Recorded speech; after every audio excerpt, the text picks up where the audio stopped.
नमस्कार, आदाब, सत श्री अकाल, जय भीम, जोहार। मेरा नाम है नवीन कुमार। महाराष्ट्र से दो बड़ी खबरें हैं। पहली तो ये कि राज्य के पूर्व सीएम और शिवसेना यूबीटी के नेता उद्धव ठाकरे मुख्यमंत्री की कुर्सी को लेकर लगभग अड़ गए हैं, और दूसरा ये कि उन्होंने कहा है, मैं किसी को वक्फ की संपत्तियों को हाथ में नहीं लगाने दूंगा। लेकिन इसके साथ ही उन्होंने मंदिरों को भी जोड़ दिया है। इसके अलावा उद्धव ने सीएम पद को लेकर भी अहम बात बोली। उन्होंने खुलकर कहा कि यह बात सच है, वो महाविकास अघाड़ी गठबंधन में सीएम पद को लेकर चर्चा कर रहे हैं और इसमें कोई गलत बात नहीं है। आपको पता ही है, वक्फ बोर्ड संशोधन बिल को लेकर नरेंद्र मोदी को बैक फुट पर जाना पड़ा है। इस बिल को जेपीसी के पास भेजना पड़ा। भाजपा के वरिष्ठ नेता जगदंबिका पाल के नेतृत्व में 31 सदस्यीय जेपीसी का गठन भी हो चुका है। आपको पता ही होगा कि लोकसभा में विपक्ष ने इसके प्रावधानों का जमकर विरोध किया था। इसके बाद सरकार ने वक्फ बोर्ड संशोधन बिल को दोनों सदनों की संयुक्त संसदीय समिति यानी जेपीसी को भेजने का फैसला किया था। इसे नरेंद्र मोदी की कमजोर होती राजनीतिक हैसियत के तौर पर देखा जा रहा है। उद्धव ठाकरे ने इसी पर बयान देकर बवाल खड़ा कर दिया है। उन्होंने कहा, मैं ऐलान कर रहा हूं कि अगर वक्फ बोर्ड या किसी मंदिर और धार्मिक संपत्ति को किसी ने छूने की भी कोशिश की तो मैं ऐसा नहीं होने दूंगा। यह मेरा वादा है। यह किसी बोर्ड का सवाल नहीं है, बल्कि यह हमारे मंदिरों का मामला है। जैसा कि शंकराचार्य ने कहा है कि केदारनाथ मंदिर का 200 किलो सोना चोरी हुआ तो इसकी जांच होनी चाहिए। मतलब उद्धव ठाकरे हिंदुत्व के मुद्दे पर अपनी पोजीशन को लेकर फ्रंट फुट पर खेल रहे हैं। आपको बता दें कि उद्धव ठाकरे को लेकर भाजपा और शिंदे शिवसेना लगातार हमलावर रही है कि उन्होंने बाल ठाकरे वाले हिंदुत्व को छोड़ दिया है, कट्टरता को छोड़ दिया है। और उद्धव लगातार कहते रहे हैं कि भाजपा और शिंदे हमें हिंदुत्व पर ज्ञान न दें। हमारा हिंदुत्व मारने, काटने और सताने का नहीं, कमजोर लोगों का बचाव करने और सबको साथ लेकर चलने का हिंदुत्व है। आपको याद हो तो 21 जुलाई को महाविकास अघाड़ी को औरंगजेब फैन क्लब और उद्धव ठाकरे को इसका चीफ बताया था गृह मंत्री अमित शाह ने। इसके पहले 4 मई को अमित शाह ने कहा था कि आगामी चुनाव उन लोगों के बीच है जो जिहाद के लिए वोट करते हैं और जो विकास को प्राथमिकता देते हैं। इसी का जवाब देते हुए उद्धव ठाकरे ने 3 अगस्त को अमित शाह को मराठों का नरसंहार करने वाले अहमद शाह अब्दाली का राजनीतिक वंशज बता दिया था और कहा था कि ये सत्ता जिहाद कर रहे हैं। उद्धव ठाकरे ने पुणे में एक जनसभा को संबोधित करते हुए कहा था, आज से मैं केंद्रीय गृह मंत्री अमित शाह को अहमद शाह अब्दाली ही बोलूंगा। उन्होंने सत्ता जिहाद का मतलब समझाते हुए कहा था, इसका मतलब होता है सरकार बनाने के लिए इंसानों की चोरी करना, लोगों की चोरी करना। उद्धव ने शंकराचार्य के हवाले से कहा कि विश्वासघात करने वाले हिंदू नहीं हो सकते और अमित शाह विश्वासघाती हैं। आपको बता दें कि अहमद शाह अब्दाली मराठा राजनीति में नफरत का सबसे बड़ा नाम है। चलिए आपको उसके बारे में भी थोड़ा सा बताते हैं। 18वीं सदी के उत्तरार्ध में अफगानिस्तान के शासक अहमद शाह अब्दाली का साम्राज्य ईरान से लेकर हिंदुस्तान के सरहिंद तक फैला हुआ था। हिंदुस्तान पर मुगल साम्राज्य की पकड़ कमजोर होने लगी थी। वहीं मराठों की ताकत लगातार बढ़ती चली जा रही थी। मराठों के विस्तार से अहमद शाह अब्दाली को अपनी सल्तनत के लिए खतरा महसूस हो रहा था।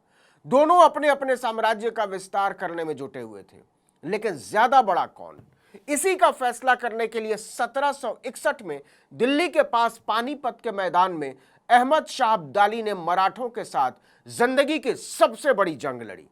इतिहास में इसे पानीपत की तीसरी लड़ाई के नाम से जाना जाता है। सदाशिवराव भाऊ मराठों के सेनापति थे। इस जंग में अहमद शाह अब्दाली की जीत हुई, लेकिन दोनों तरफ से हजारों लोग मारे गए। बताते हैं, पानीपत के मैदान पर इतना खून बहा था कि वहां की मिट्टी पूरी तरह लाल हो गई थी। यह हार इतिहास में मराठों की सबसे बुरी हार थी। उसी अहमद शाह अब्दाली से उद्धव ने अमित शाह की तुलना की है, उनका राजनीतिक वंशज बताया है। मतलब आने वाले विधानसभा चुनाव को उन्होंने मराठा स्वाभिमान की लड़ाई की तरफ मोड़ दिया है। और अगर यह मुहावरा चल निकला तो बीजेपी को इसकी भारी कीमत चुकानी पड़ सकती है। इसके साथ ही वक्फ की संपत्ति को हाथ तक नहीं लगाने दूंगा बोलकर उद्धव ने कांग्रेस और एनसीपी के अल्पसंख्यक वोटों को भी अपनी तरफ मोड़ने की कोशिश की है। लेकिन अभी यह पता नहीं है कि अगर भाजपा और शिवसेना ने इस बयान को वोटों के ध्रुवीकरण के लिए इस्तेमाल किया तो उद्धव का फायदा होगा या नुकसान। अब आइए मुख्यमंत्री की कुर्सी को लेकर। पहले तो संजय राउत उद्धव के लिए फील्डिंग कर रहे थे, लेकिन अब तो खुद उद्धव मैदान में उतर पड़े हैं। जबकि सुप्रिया सुले ने यह कहकर उद्धव को लकीर खींचने का इशारा भी कर दिया था कि अगर कोई मुख्यमंत्री बनने के सपने देखना चाहता है तो उसे देखने दीजिए, हमारे लिए चुनाव जीतना ज्यादा जरूरी है। यही बात कांग्रेस के प्रदेश अध्यक्ष नाना पटोले ने की थी। साथ में पटोले ने एक और बात कही थी कि मुख्यमंत्री के चेहरे की बात खुद उद्धव ने नहीं की है, इसलिए इस पर प्रतिक्रिया देने की जरूरत नहीं है। लेकिन अब तो खुद उद्धव ठाकरे इस पर बात करने लगे हैं। उन्होंने कहा कि भाजपा के साथ गठबंधन के बाद मुझे एक चीज का अनुभव हो गया है कि हमें उस नीति पर नहीं चलना चाहिए कि गठबंधन में जिस पार्टी के सबसे ज्यादा विधायक होंगे उसी पार्टी का सीएम होगा। हमने भाजपा के साथ गठबंधन में पिछले चुनावों में ऐसा महसूस किया है कि पार्टी अपने विधायकों को ज्यादा से ज्यादा संख्या में जिताने के लिए गठबंधन की दूसरी पार्टी के उम्मीदवारों को कमजोर करने की कोशिश करती है। क्या इशारा कर रहे हैं उद्धव ठाकरे? एनसीपी और कांग्रेस कमजोर कर सकते हैं। उद्धव ने कहा इसलिए हम ज्यादा विधायकों वाली पार्टी को ही सीएम पद देने के पक्ष में नहीं है। तो क्या उद्धव को यह एहसास हो गया है कि चुनाव के बाद सीएम तय करने के सिद्धांत से उनके मुख्यमंत्री बनने के इरादे को पलीता लग सकता है? देखिए, उद्धव ठाकरे ने यह भी कहा कि महाविकास अघाड़ी गठबंधन को मुख्यमंत्री चेहरे को लेकर फैसला करने दीजिए। कांग्रेस और एनसीपी एसपी अपने अपने सीएम उम्मीदवार का नाम सुझाएं, हम उसका समर्थन करेंगे। हमें महाराष्ट्र और देश की भलाई के लिए काम करना है और मैं 50 खोखा और गद्दारों को भी जवाब देना चाहता हूं कि लोग हमें चाहते हैं ना कि उन्हें। ठाकरे ने कहा मैं भाजपा नेतृत्व वाले गठबंधन महायुति से इस बात पर बहस के लिए तैयार हूं कि आपने इस देश और राज्य के लिए क्या किया और हमने क्या किया। आप क्यों नहीं नगर निगम के चुनाव होने दे रहे हैं, मुंबई महानगर पालिका के? आखिर आपको किसका डर सता रहा है?